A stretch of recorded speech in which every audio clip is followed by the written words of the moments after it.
I remember clearly that it was 2003, a year marked by unease and the rumble of war drums that I felt deep in my bones. Across America, the aftershocks of 9/11 were still palpable, casting long, dark shadows over our collective sense of security. But it was the escalating conflict in Iraq that pressed most heavily on my conscience and fueled conversations wherever I went. Living in a vibrant college town known for its political activism, the mood was one of restless dissent. Streets that once buzzed with the carefree laughter of students were now often lined with protesters wielding signs that declared, "No more war." 2003 was a challenging year, a time when the future seemed uncertain. My husband and I made a pivotal decision to relocate our family from the bustling streets of Chicago to the vibrant heart of Central Texas. San Antonio, with its rich tapestry of cultures, historic sites, and endless opportunities for fun and exploration, promised a fresh start and exciting new careers. The city welcomed us with open arms. We were enchanted by the lively fiestas, the historic architecture, and the delectable array of foods that seemed to draw flavors from every corner of the globe. My passion for history found its match in San Antonio. I landed a job at one of Texas's oldest hospitals, a place teeming with stories from the past, some inspiring and others downright eerie. But those tales would have to wait for another time because the story I want to share today begins about 10 years after we moved to Texas, on a weekend that promised excitement of a different kind. The UFC was coming to Austin, and my husband, an avid fan, was ecstatic. We secured our tickets early, and he left the lodging arrangements to me, knowing my penchant for places steeped in history and character. After scouring through options, I chose a hotel that was a gem from the past, nestled near downtown Austin. It boasted beautifully preserved period rooms, a breakfast veranda offering views as splendid as the morning menus, and a quaint library brimming with local lore. Ensuring a touch of convenience after what would be a late night at the fights, I booked a room with direct access to the courtyard. Fast forward to fight night. The energy from the event was electrifying, the crowd's excitement palpable as each match unfolded. By the time we left, it was past 2 a.m., and we were both exhilarated and exhausted. We returned to our historic hotel, winding down with a bit of champagne and some decadently chocolate-covered strawberries before sleep claimed us. It must have been only a few hours later when I felt it, a large hand, cold and firm, wrapping around my left ankle. I initially thought it might be my husband, but a quick sense of our surroundings dispelled that notion. His arms were elsewhere, securely around me in an embrace as he snored softly beside me. As realization dawned, panic set in. The grip tightened, pulling sharply. My heart raced as I jerked awake to confront the intruder. Sitting up, I found myself face to face with a figure straight out of a different era. There stood a tall, middle-aged man clad in mid-1800s attire, complete with a handlebar mustache flecked with salt and pepper. His presence was imposing, his gaze intense as he loomed over our bed. In that moment, my fear twisted into anger. I was good at my job because I knew how to react under pressure, turning shock into action with speed. Confronting a strange man in our room, while I was in a state of undress, ignited my fury. I pointed squarely at him and shouted with all the force I could muster, "Get out!" He seemed taken aback, his face registering surprise before he turned and strode toward the French doors leading to the courtyard. As he disappeared, I leapt from the bed to secure the doors, only to find them already locked from the inside. Confusion reigned as my husband awoke to my scream, sitting up bewildered, just as someone knocked on the doors, sending another shock through me. Pulling back the curtains, we saw a security guard outside. My husband, now fully alert, opened the doors, his face etched with concern. The guard explained he had been nearby and had come running after hearing my scream. He had seen no one exit our room, which only deepened the mystery. Despite trying to rationalize the incident as a dream, the guard's parting words unnerved us further. Weird things happen here all the time, but it's never harmed anyone. This casual acknowledgement of the hotel's eerie occurrences did little to ease our minds, and sleep was elusive for the remainder of the night. My husband, ever the skeptic, half-jokingly accused me of choosing a haunted hotel on purpose, knowing well his disdain for such nonsense. Yet, he couldn't deny what we both had experienced. His solution was to drown his bewilderment in champagne as dawn approached. Curiosity got the better of me the next morning.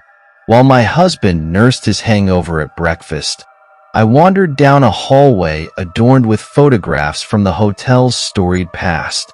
One image, in particular, caught my eye: a judge who had once owned the property around 1869. The resemblance to our midnight visitor was striking, though I couldn't be sure. At checkout, the concierge's inquiry about our night prompted a shared look between my husband and me. He was reluctant to discuss the events, but when the concierge revealed a journal logging similar strange experiences from past guests, I couldn't resist adding our own. Scribbling down the encounter felt oddly cathartic, a small acknowledgement of the unexplainable that had touched our lives. That night in Austin remains a vivid memory, even a decade later, now more poignant than ever since my husband's passing 2 years ago. Moving back to our home state with our children, I often reflect on that experience and how it might have altered his views on the supernatural, now that he himself has crossed over to what some might call the other side. I smile wistfully at the thought of our future conversations, where we'll have much to discuss, from the mysteries of life to the enigmas of the afterlife. As I settled back into life in our home state, the memory of that eerie night in Austin occasionally drifted through my thoughts like a persistent fog. Despite the vibrant hustle of daily routines and the responsibilities of single parenthood, there were quiet moments, often in the gentle embrace of the night, or while watching a sunset paint the sky with colors so vivid they almost seemed supernatural, when I'd remember not just the ghostly encounter, but the whole spectrum of experiences my husband and I had shared together. Those memories, both spectral and mundane, formed a tapestry rich with love, laughter, mystery, and the occasional unexplainable event that now seemed almost prophetic. One such evening, I found myself sorting through old boxes that had been sealed and stored soon after the move. They contained mementos from our life in Texas, photographs, keepsakes, and random bits and pieces that had once found their place in our shared life. Among these items, I stumbled upon a small, leather-bound book, the same type of journal the concierge had shown us that morning in Austin after our unsettling experience. My hands trembled slightly as I flipped it open, not from fear but from a rush of nostalgia, as I encountered a page where I had noted down our ghostly encounter in hurried, almost frantic handwriting. Reading it again, the words evoked a vivid recollection of that night, bringing both a shiver and a reluctant smile. The encounter in Austin had sparked a deeper interest in the paranormal for me, a curiosity that my husband, even in his skepticism, had indulged with good-natured ribbing.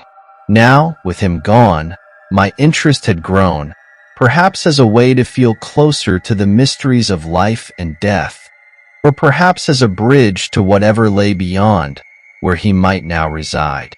Driven by a newfound resolve to explore these mysteries further, I began attending local history and paranormal discussion groups. I wasn't searching for ghosts at every corner, but was more intrigued by how the past intersected with the present, how stories and places seemed imbued with energies and memories that defied simple explanation. During one of these meetings, I shared the story of our night in Austin, expecting perhaps disbelief or skepticism. Instead, I found a community that listened with rapt attention, their own experiences often mirroring the inexplicable nature of mine. These discussions often veered into theories of the paranormal, of dimensions beyond our understanding, and of the thin veils that separated them from our known world. These were not just ghost stories. They were explorations into the nature of reality itself. Months passed, and the anniversary of my husband's passing approached. I felt a compelling urge to return to Austin, to the very hotel that had been the scene of our otherworldly encounter.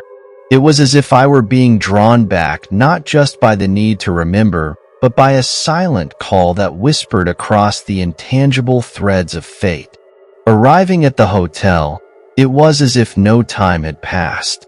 The architecture spoke of history and secrets, the walls whispering stories of ages past. I booked the same room, a decision that felt both daring and comforting. That night, as I lay in the same bed where we had once encountered the past so vividly, I spoke softly into the darkness, half hoping for a sign, a whisper, anything that might tell me that the man I loved was still with me in some form. The night passed quietly, no apparitions or spectral visits, just the silent embrace of the past. And yet, there was a sense of peace that settled over me, a feeling that perhaps my visit had been less about seeking ghosts and more about finding a deeper connection to the mysteries of life and death, mysteries my husband and I had once playfully debated. As dawn broke over Austin, casting its golden light through the curtains, I felt a renewed sense of closure and a profound connection to everything unseen. Life, with all its mysteries, seemed a little less daunting, and the veil between the past and present, life and death, felt thin and perhaps, just perhaps, more navigable. Leaving the hotel later that day, I glanced back, half expecting to see a figure at the window or a farewell nod from a bygone era. But there was only the quiet hotel, standing as a sentinel to history and all the untold stories yet to be discovered. As I drove away, the hotel shrinking in my rearview mirror, I realized that my journey through grief and curiosity wasn't about finding ghosts, but about understanding the continuum of our existence. And in that understanding, I found a quiet hope that someday, in some form, I would indeed see my husband again, and we would have much to share. About life, about death, and about the love that bridges them both. Last summer, I took a spontaneous road trip across a few northern states, and it led me to a peculiar old hotel in a small town in Minnesota. The town, Birch Hollow, had that forgotten by-time feel, with its faded storefronts and silent streets that spoke volumes of its coal-rich heydays now long gone. The hotel itself, the Birchwood Inn, stood at the end of Main Street, its Victorian architecture oddly majestic against the backdrop of modest mid-century buildings. The Birchwood Inn was run by a middle-aged couple, the Clarksons, who seemed overly eager to welcome a guest during what appeared to be a particularly slow season. The lobby was a spectacle of its own. High ceilings with elaborate crown moldings, a grand staircase that spiraled upward with a worn red carpet, and walls adorned with portraits of stern-looking individuals who I assumed were former proprietors or distinguished guests from the past. My room was on the second floor, overlooking the sleepy street. It was quaint, with floral wallpaper peeling at the corners, an antique brass bed frame, and a heavy, dark wood dresser that held a dusty mirror.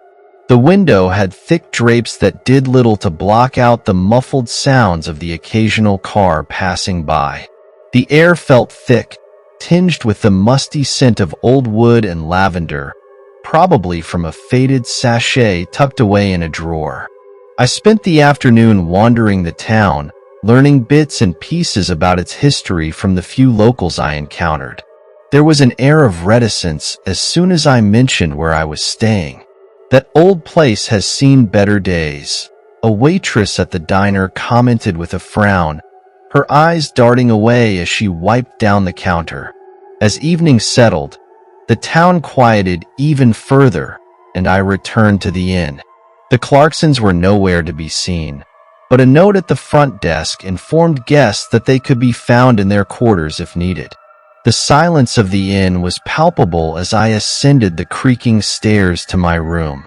Despite the summer's warmth, the air grew noticeably cooler with each step I took, a stark contrast to the balmy air outside.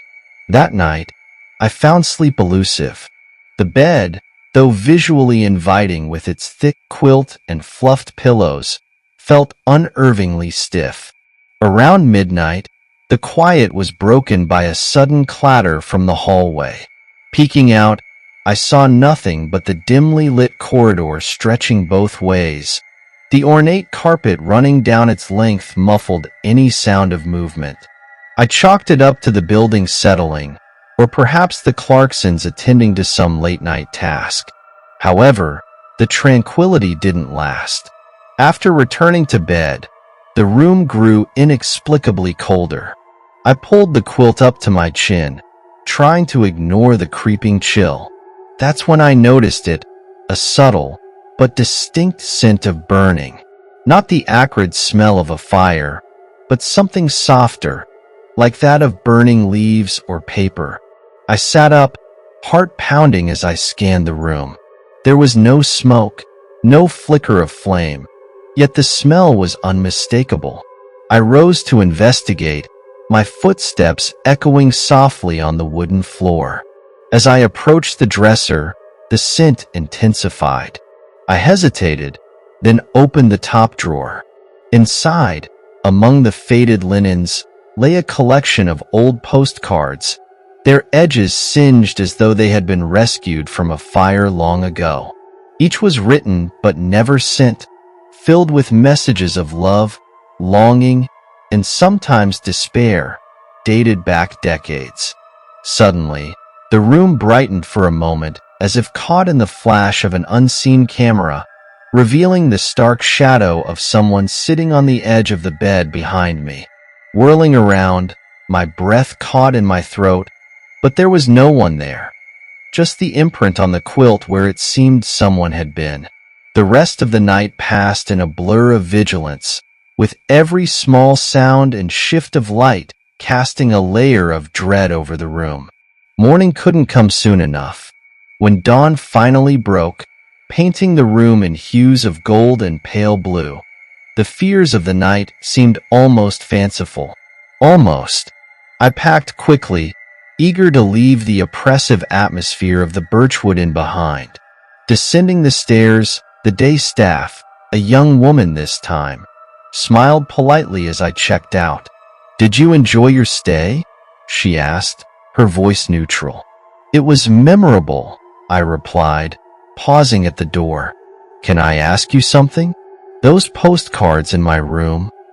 Her smile faltered, just for a moment. "Some things are best left undisturbed," she said softly, almost sadly. "Especially here." As I drove away from Birch Hollow, the weight of her words hung heavy.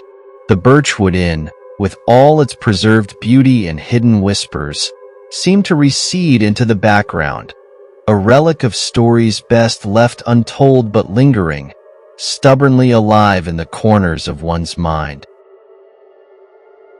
The road out of Birch Hollow was flanked by thick woods, their canopies forming a dark tunnel that seemed to echo the lingering chill I felt from the inn. The further I drove, the lighter my spirits became, but there was an undeniable pull, a curiosity that gnawed at me. The images of those singed postcards and the unexplained phenomena kept replaying in my mind, compelling me to understand more about the inn and its past. By midday, I found myself pulling into a small roadside diner a few towns over, the need for a break and perhaps some human interaction driving me to stop. As I sipped on a strong cup of coffee, I chatted with the diner's owner, an elderly man named George who seemed to know a great deal about the local lore. When I mentioned the Birchwood Inn, his expression grew notably tense. "Ah, the Birchwood," he murmured, cleaning a glass with a worn towel. "That place has been the heart of many a ghost tale around these parts. Been there since before the Great Depression. Survived all kinds of hardships." He leaned closer, as if to gauge my reaction. "They say it's haunted, you know, not just by any ghost, but by the original owner, Howard Birchwood. His family built that place." Intrigued, I urged him to continue. George glanced around the nearly empty diner, then settled back into his story. "Howard was a good man turned bitter by tragedy. Lost his wife and daughter in a fire that consumed part of the inn back in 29. They say he never recovered, died of a broken heart. But some folks, especially those who've stayed at the inn, say he's still there, looking for something or someone." The story sent a shiver down my spine, resonating with the cold I'd felt in the room and the smell of burning. "And the postcards?" I ventured. George nodded solemnly. "Howard's daughter, Eliza, was supposed to travel to Europe for music school. She wrote a bunch of postcards to her friends and family before she left, but she never got the chance to send them. Died in that fire. Those postcards are all that's left of her, I reckon." The pieces began to fit together, painting a picture of unresolved grief and haunting that tethered the spirits to the inn. I thanked George, feeling a mixture of relief and sadness, the story providing some closure but also opening new depths of empathy for the entities I'd encountered. The drive home was long, and the landscape gradually shifted from the rural expanse of the Midwest to the more bustling environments of urban life. But the isolation of Birch Hollow and the Birchwood Inn never quite left me. The memories of that night, the inexplicable cold, the soft scent of burning, and the fleeting shadow of someone who had long since passed from this world lingered in my mind. It was weeks later, back in the safety of my city apartment, when I felt a familiar chill one evening. The air turned cold, and a faint smell of burning leaves wafted through the room. I froze, heart pounding as a sense of déjà vu overwhelmed me. As I turned towards my living room window, there, pressed against the glass, was a foggy handprint, as if someone had leaned there, peering in. Despite the initial shock, I found myself walking to the window, drawn by an inexplicable need to understand. Peering out, I saw nothing but the city's night lights blinking back at me. Yet, in that moment, I felt an undeniable connection. A bridge between the past and my present, between the tangible world and the one that echoes around the edges of our reality.